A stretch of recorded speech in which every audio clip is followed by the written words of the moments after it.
ברוכים הבאים לשתילי הר, ואנחנו ננסה לשמח אתכם קצת באווירה הכללית עם צמח שהוא כבר כמה שנים אצלנו, אבל הוא בעצם חדש עכשיו במחירה.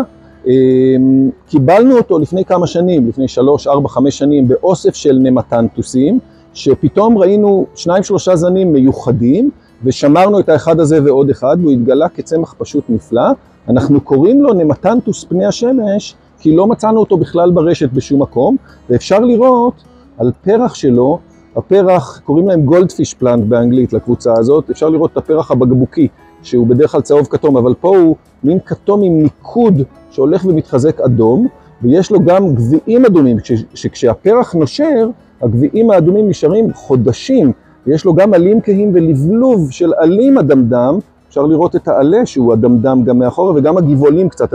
אדמדמים, אז זה מראה כהה וצבעוני מאוד, והנמטנטוסים הם צמחים סוג טרופיים, אבל לשמחתנו באזור ירושלים הם עמידים לקור, והם עוברים כמעט את כל החורפים שלנו בלי שום בעיה, יכולים לחיות עשרות שנים. אני ממליץ לשתול אותו בעציץ תלוי או בסלסילה תלויה, כי זה צמח שהוא אמנם גם גדל לשדים אבל גם נשפח. אפשר לשים אותו בחוץ מתחת לעץ או פרגולה, הוא ישמח לקבל